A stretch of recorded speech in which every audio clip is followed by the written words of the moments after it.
going on, everybody? Welcome to another episode of Phantoms Anonymous. We're here today to talk about the latest episode of Agents of S.H.I.E.L.D. Season 5, Episode 4. We're continuing off the story arc where we're supposedly in this dystopian future that's ran by the Kree, where apparently Daisy is the destroyer of worlds and she destroyed the Earth. Let's get into this episode real quick. So Cassius is basically drawing blood from Daisy because he knows she's an Inhuman, and there's no telling what Cassius wants to use that blood for, but we'll find out a little bit about that later on. Alright, Grill decided to take Mac with him to ask him to do some dirty work. He basically said, there's some people that owe me. He looked at Mac and says, you're a big guy, so that I know for a fact you can go after who owe me money. Almost like a pimp, like, go get my money. So we move forward and got this Bruce Lee looking dude who's just, he wow, he was doing some real deal Bruce Lee moves. That was a little Easter egg to me. If it wasn't, fine, but that's how I felt, the way he was looking and the way he was moving. But we actually found out that he's an Inhuman himself, and he's a telepath, so he knows what people's next moves are. So I thought that was pretty cool. We're getting all of these Inhumans and we're trying to figure out where they're coming from, but we will find out how they are coming, because I'm thinking maybe they came from Adelan, but they didn't. We'll get to that in a second. Promise you will. So they want Daisy to train in the arena and use her powers, and she uses it on one of the guys that was in charge of the exhibition arena, which we saw Abby in last week. That Inhuman, we saw her using her powers last week to defeat that guy, but she was getting sold off. So basically they sell off Inhumans for profit. That's what Cassius does to different people inside the galaxy. Alright? So Cassius paid Deke for bringing him Quake. There's also prophecy that people will come from the past to their time to save everybody. So there's a prophecy out. We haven't heard the entire prophecy. It's kind of giving me the Harry Potter feel, where it was a couple of movies or a couple of books before we heard the full prophecy of Harry Potter, but more than likely we're going to hear the full prophecy later on about these characters and what's going on. Alright, so Daisy found out the telepath and the Inhuman fighters get sold, and when they get sold, the money goes to their family. So some of them don't have a problem with it because they look at it as, okay, I'm a human, I have powers, but my family's survival is a little bit more important, and my family can get paid for me getting sold. So I understand that in that regard. Alright, Daisy basically wants to start a rebellion with the other humans. She's already ready to go at it, and he's like, no, we don't need to do that. That's only going to cause more trouble.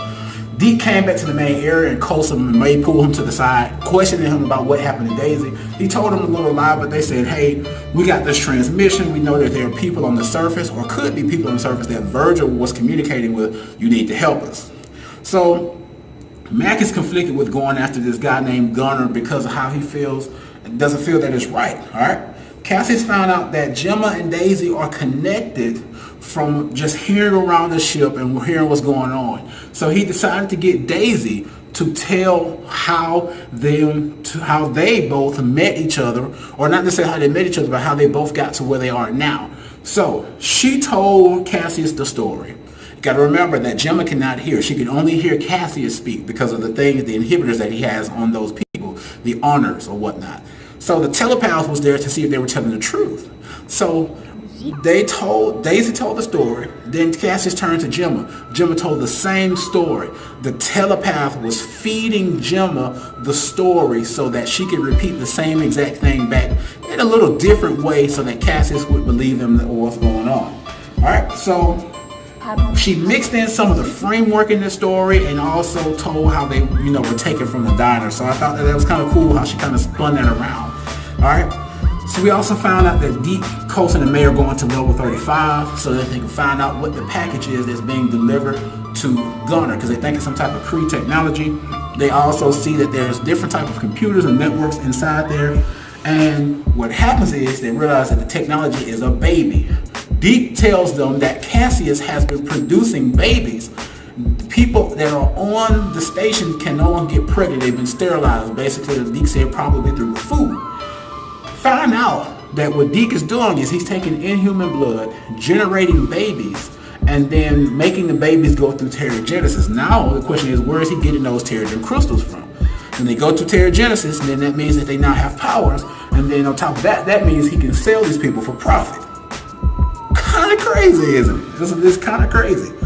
So we move back over to Mac, and at the same time before Mac, they all kind of found out together that this package was a baby because Coulson is interrogating Deke. They found out that Deke was lying about Daisy because they saw the screen with her vitals and her blood and everything, her picture and everything. So May punches him in the face. At the same time, Mac is finding out from Gunner that the package that was coming to him was a baby. And Gunner basically told him, you're the reason that things like this don't happen. It's all people like you. It's your fault. You don't even deserve to have a child. And we know what happened to Mac with his child. But we found out something specific.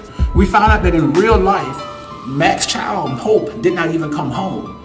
She died at the hospital as a baby. But when he got to the framework, she was a fully grown child. And Mac talked about how that hurt more than it hurt in real life. So when he told him he didn't deserve a child, Mac went off and just punched this man down, punched this man down, punched this man down. I just really felt bad for Mac in that situation because it was really like, you know, Gunner didn't know what really happened with Mac for real. But of course, Yo-Yo knew she was there, and of course, Mac knew in his mind as well. So we move forward. While they're in the lab or in the Kree area, there's some Kree that come in. They attack them. Deke ends up getting stabbed. And May says that she's going to hold the rest of them off so they can go ahead and get away. What happens is the old chick with the balls came in. Oh man, I've been waiting on this fight. I knew that they were going to fight. They've been looking at each other like, you going to square up? You going to square up? We're going to fight. They've been looking at each other with that look. And we can kind of feel that, we kind of see that she's just like May character. She's ready to fight. She don't mind getting down, and neither does May. But May with that bad leg, she falls to her. We don't see what happens to May at the end of the episode. So she probably got captured, or probably, you know, what happened. We'll probably find out about May coming up, because you know they're not going to kill her off, all right? So we get back to Coulson and Deke. They're having a conversation. We found out that Deke says that his mom was killed when he was 9 because she was one of the people that was talking about the prophecy, talking about what happened on Earth, basically just putting forward their whole front. And then his mother was killed. Then he says his father took up that same mantle. Alright, when his father took up that mantle, they end up killing his father as well. Now when they kill people, they take them and drop them on the surface, and those blue roaches come and get them. But that transmission, they played the transmission for Deke, and he heard his father's voice. So his father is more than likely still alive because he was communicating with Virgil. So basically they told Deke, you're going to have to prove that you're really with us. So give me the money that you got for turning in Daisy. And then what they did was they gave it over to Gunner. Gunner ended up in turn giving that money to Grill to pay him off. And then they locked Deke in his room. They kind of soldered the door so he couldn't get out. In the end, we have Daisy at the auction because she's getting ready to be auctioned off by Cassius. There's one guy that walks up and he says, shouldn't have an exhibition about this because she's Quake, the destroyer of worlds. The guy takes his helmet off, and it's FITZ. When did FITZ get here? We're probably going to find out next week. We're probably going to be an episode where we're going to go, because we now see FITZ, we're going to get some backstory to FITZ and how he's there where they are now. I want to know what you guys thought about this latest episode 4 of this season 5 of Agents of S.H.I.E.L.D. Season's going pretty good so far. Let me know what you think in the comments below, whether you're watching this on YouTube or Facebook. You guys have a good one, and we'll see you in the next video.